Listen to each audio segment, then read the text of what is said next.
G'day, Paul here from Climate Justice Fast on day 43 of our fast for climate justice. Now, okay, we just had the end of Copenhagen and the quote-unquote deal that world leaders have come up with. Now, President Obama,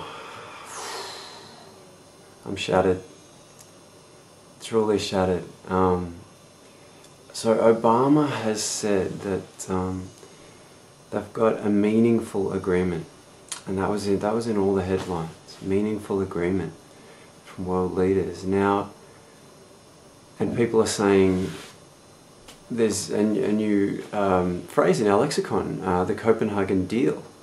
I was driving home today, and on the radio was this survey saying, do you think the Copenhagen deal is tough enough?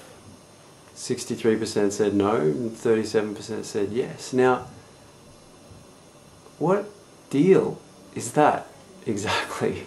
I mean, what we have is, from Copenhagen, is a monumental failure, and what needs to be seen as a criminal activity. Now, according to the UN, according to the IPCC, the targets that are on the table at the moment from world leaders will lead to 3.5 degrees warming. And they're still talking about 2 degrees warming, these leaders. You know, they're still pretending that they're somewhere close to that. Now, the thing about 3.5 degrees warming is you really don't want to go there, because once you get to 3.5 degrees, it doesn't stop there. You don't stop warming at 3.5 degrees. Ask any climate scientist. That's why it's so important, and that's why they don't want to admit that they're going over 2 degrees. That's why it's so important to stay under 2 degrees, because once you cross that threshold, and probably a threshold much below that, it keeps going. You don't stop at 3.5 degrees. You don't stop at 1 meter sea level rise by the end of this century. If we get there, we're going to 6 degrees, 7 degrees. We're going to 7 meters sea level rise. You know, we're going to tragedy. You know, and the targets on the table, that's what they have in store for us. You know, and like, I mean, Obama calls it a meaningful agreement. How could you spin something that is setting us on a course for catastrophe as meaningful? I mean, be honest.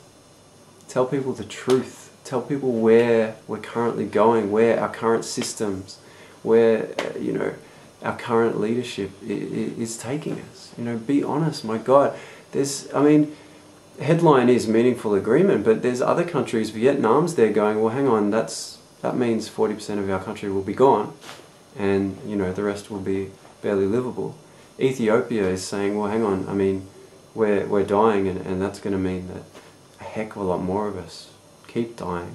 Pacific Islands are saying that, oh, and this was my favourite, Kevin Rudd, my Prime Minister, has said, you know, we're inching closer to our common goal of 450 parts per million. Now, okay, that's your goal, Kevin, but what do you mean our common goal? I mean, because I know you don't mean all leaders, because the leaders of the Pacific Islands are shooting for 350. The leaders of the least developed countries are shooting for 350 because they know that that's what their survival depends on. So when you say our, who exactly do you mean? I mean, Copenhagen, I mean, the thing is, we knew it was going to be a failure, and this just shows why we need to be getting involved and getting more active. And I am very clear about what needs to be done. On one hand, we need community education, not just about climate change, but about social movements, about how to make change, about, you know, this absolute bullshit attitude that people have that they can't make a difference has to go. But it's, for a start, I mean, it's part of the problem that people think that way. And for two, it's complete crap. Like, if you look at history and try to say that people can't make a difference if they get together and try to make change, like, that's absurd. Now, okay, so those two things. People need to understand what's going on with climate and understand that they can do something about it. The other one is direct action against big polluting industries. And this is so important because our leaders are not going to put an adequate carbon price on these guys. They're not.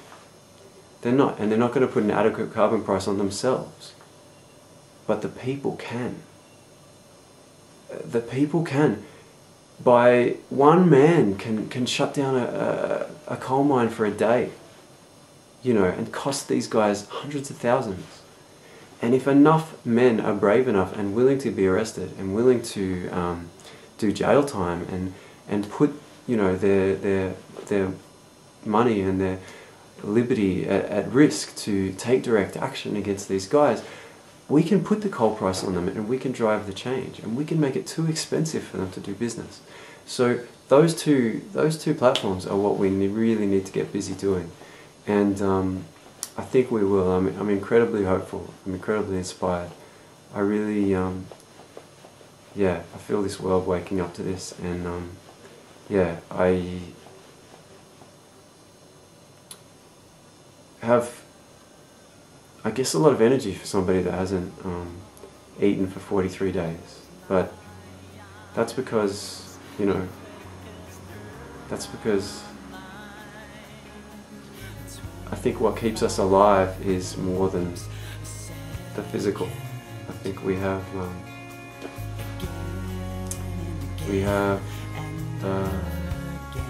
there's more to us than that, and I don't have very clear beliefs about that, but I know there's more to us than that, and I know that we are better than what we're doing at the moment, and we are, and I know that the next few years will